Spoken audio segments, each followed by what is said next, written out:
Chapter 15. Prisoners. Since the intruders inside the cabin were quiet, Bert no longer felt it necessary to stand watch with the shotgun. He joined his two friends, and in low voices they made plans. Scout remained on guard, keeping an eye on the prisoners through the broken window. "Your plan worked better than we could have hoped," Tom said softly. "But what do we do with these guys now?" "We bring them to the police as quickly as we can," replied Bert. "As long as it's light, I don't think we have any worries. But I'm sure they'll try to break out tonight. We have to try to get them to the police before then." Tom thoughtfully rubbed his forehead. "That big map is in the cabin, so I can't reach that. But if I remember right, this lake is joined to the next by a narrow channel, and there's a village on that lake." He looked up at the sky. "The channel is at the northwest corner of this lake, so it should be in that direction," he estimated, pointing across the water. Carl turned the rudder a little to correct his course. Taking the old shotgun, Bert again took up his position facing the cabin door. Through the broken window, Jimmy demanded in an even voice that they open the door, or else he would bring charges against them. Bert laughed when he heard that. "Fine," he said. "We'll cooperate. As soon as we can find a policeman, we'll let you file your complaint. Maybe you can charge us with kidnapping." Jimmy scowled and muttered a few empty threats. He must have sensed that this time he couldn't talk himself out of the situation. Meanwhile, Tom had been studying the shore some distance to port. Suddenly, his face lit up and he called to Bert and Carl. "There's the channel we're looking for, and look, behind the trees. Isn't that the tip of a church steeple? I think we're headed in the right direction." 10 minutes later, they were sailing through the narrow, winding channel that led to the next lake. Maneuvering the small channel was tricky, and the boys expected to run aground at any moment. Carl and Tom shared the work of steering and operating the sails, while Bert and Scout watched the prisoners.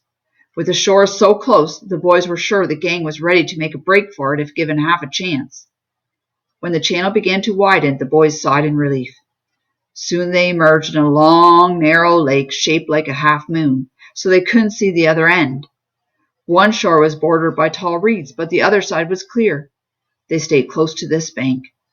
Tom was the first to see the road running parallel to the lake shore. His excitement grew when he spotted someone coming toward them on a bicycle. He called to Carl to steer the boat closer to shore while he watched the distant figure, his hand shielding his eyes.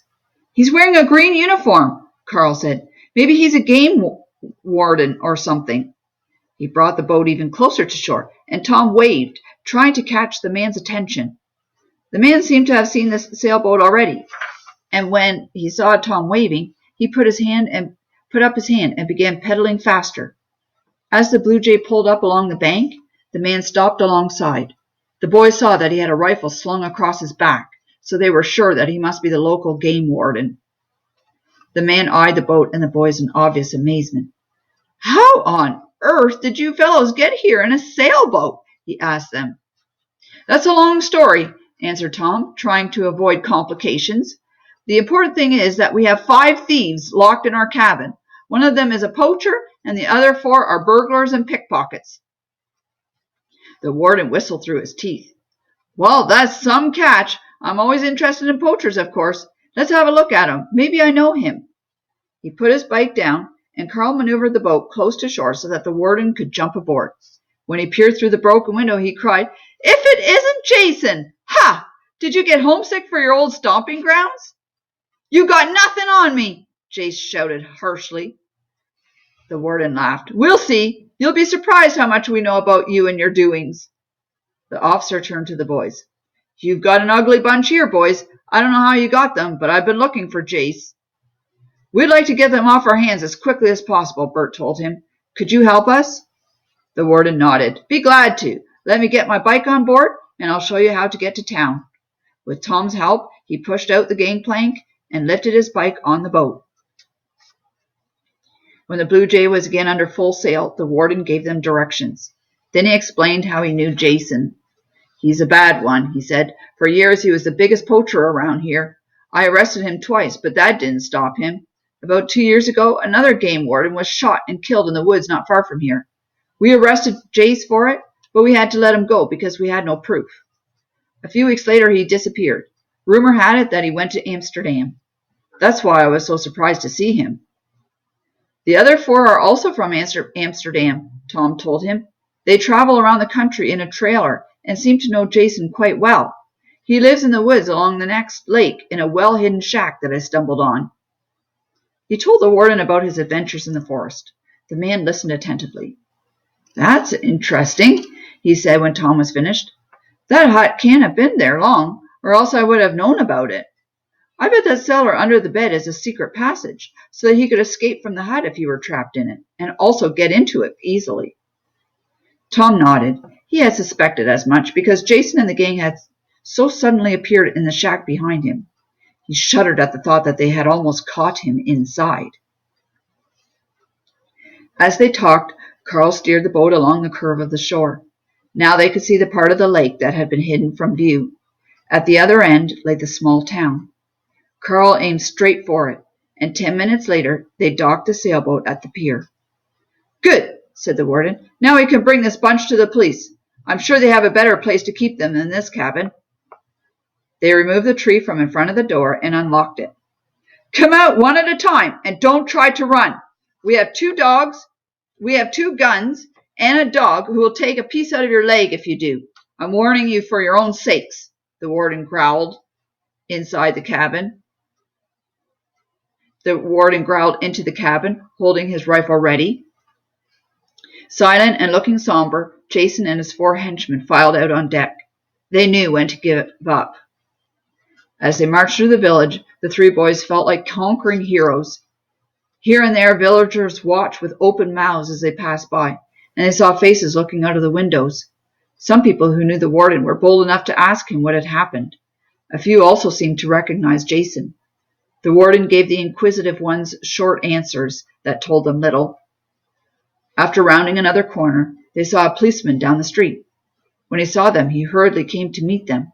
"What's going on?" he asked, astonished. "Jason has come back for a visit," said the warden with a laugh.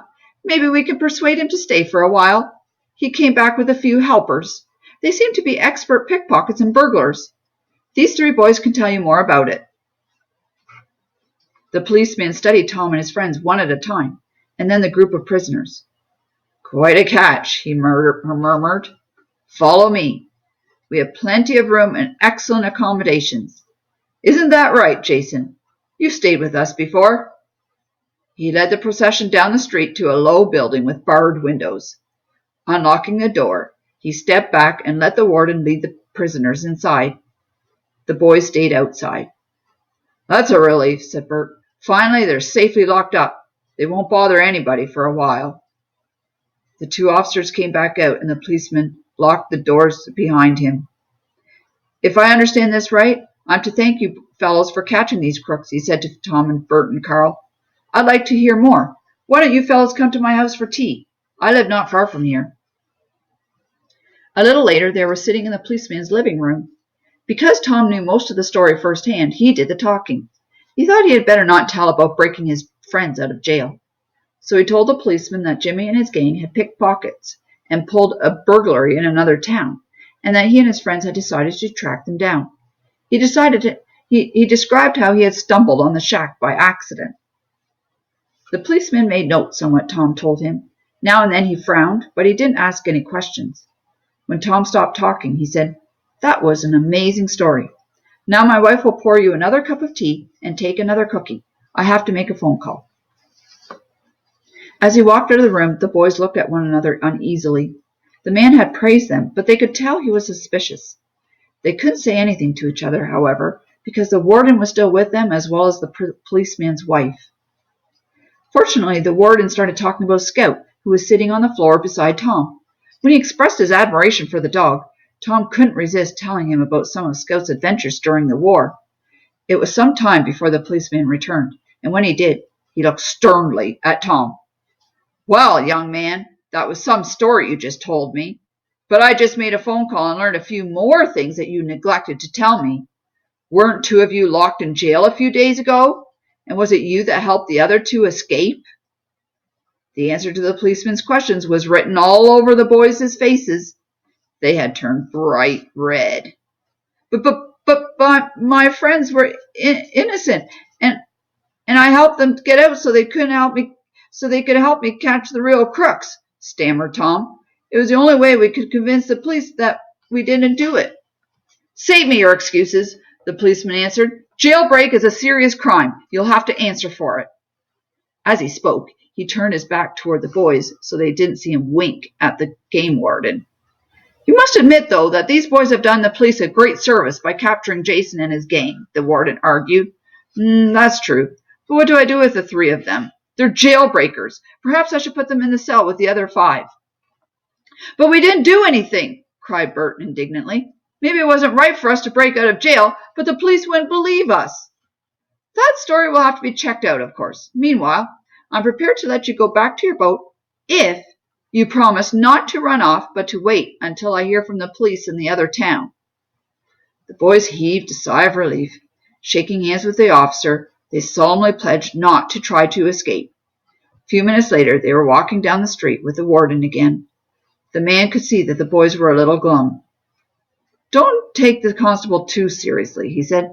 I know him well. He's really grateful for your help, and I'm sure he's on your side. But breaking out of a jail wasn't a very smart move.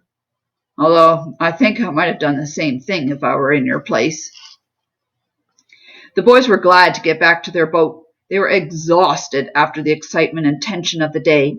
In a short time, they were lying in bed talking about their visit with the policeman. He wrote down our names and addresses, said Carl. Do you think he'll contact our parents?